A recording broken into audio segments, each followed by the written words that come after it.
So in my class, I think the main thing to foster a growth mindset in my students is we always talk about that there's somewhere else that we can go. So we've never really reached our peak. Learning goals and success criteria can be daunting for some students, and it seems so huge sometimes. And that's what I was feeling this year a little bit. And even though it was differentiated for all my students, sometimes every day going over that reading goal or that writing goal, I just thought, that's not the best writing goal for every single student in this class. And that's when, and going to some conferences and talking with colleagues and peers, I thought about using goals in a different way, and that's where some of this came about.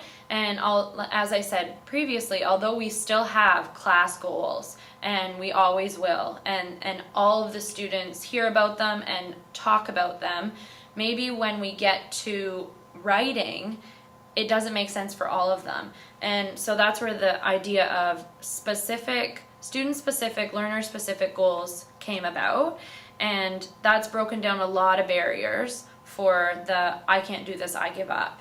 And it lets the students get really specific about what they need to work on when they choose their own goal from a huge set of goals that they have brainstormed and co-created with me. And the incredible thing is, I didn't have to walk to the goal wall with every student and say, this goal makes sense for you. They knew. They knew where the gap was. They knew what they needed to focus on. So that was just another check in the box that this makes sense for my class now. That's criteria as we go, as we get better at achieving the goal, or we make it a little more complicated, or we take it up a notch, we say that. So letting them know that it's not just about achieving our class learning goal and then we move on, that we can add to it, and there's growth ability there. And then when I think about individualized learning goals for my students, they set their goal and they know that once they achieve that mini goal, there's always something for them to do next.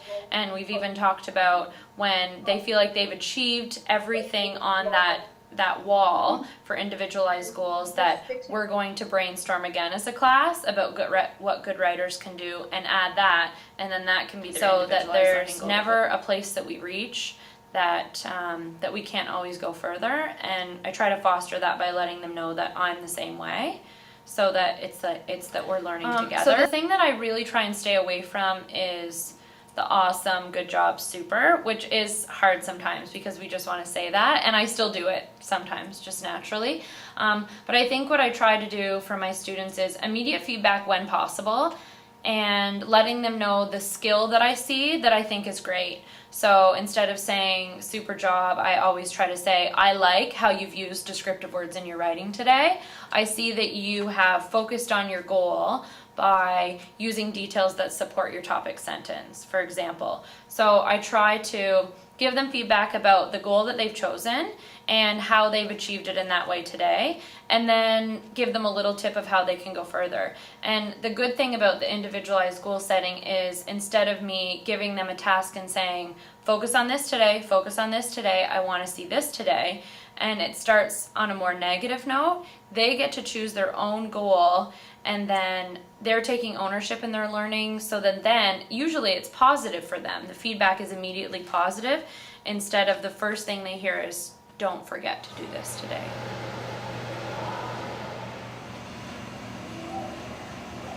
Main things is just letting them know that I'm happy they're here every day. And part of that is creating an inclusive, safe space. So something that I've tried to foster from the beginning of the year is the students know that once they enter this classroom, this is a space of non-judgment. This is a space where you can try and fail.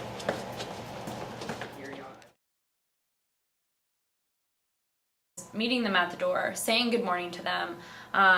Part of a letter that I wrote to them at the beginning of the year is, I trust you, I believe in you, and we fostered it with their peers of what does it look like when we support each other.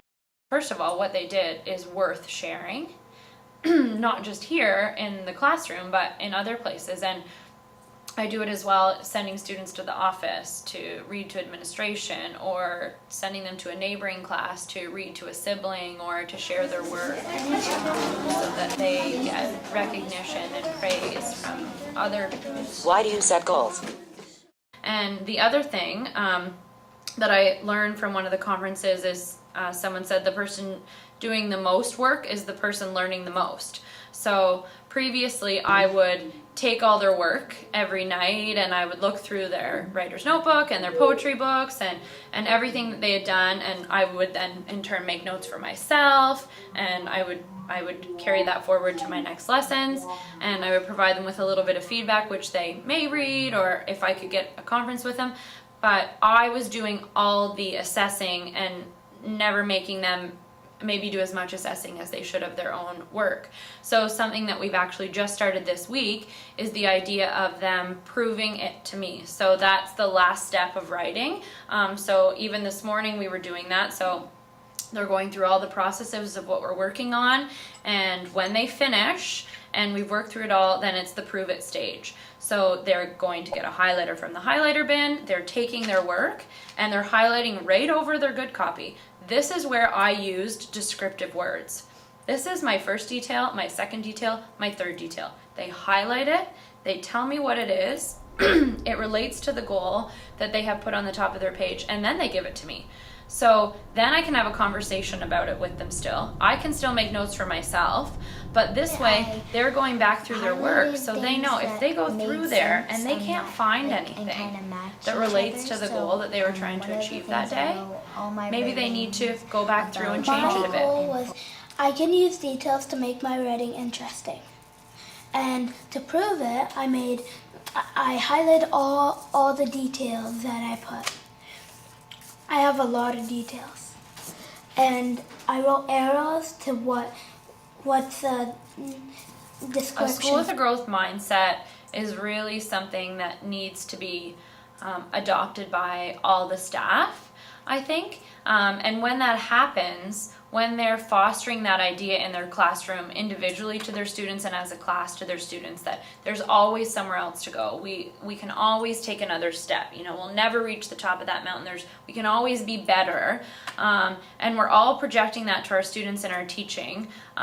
In turn, when we've adopted that, you know, we can do great things as a staff, I think, and colleagues can do incredible things. So it's not just about my students knowing that there's always somewhere to go, it's me knowing that there's always somewhere to go. We start really concentrated, and when I started it was really specific just to the language block, and when we started with those attitudinal goals, because that was a huge thing for my class to get over the idea that they couldn't do it, or that they weren't a good reader, or that they weren't a good writer, or they weren't good at math, for example. And now it's starting to grow a little bit in our class, so now we use this same idea when we're writing in social studies and working. And just the same as that goal, I will do my best work and never give up, is pasted on a chart paper when they're working in a problem-solving group for math. So the idea carries over into all subjects, and if as a school we've adopted this as colleagues and staff,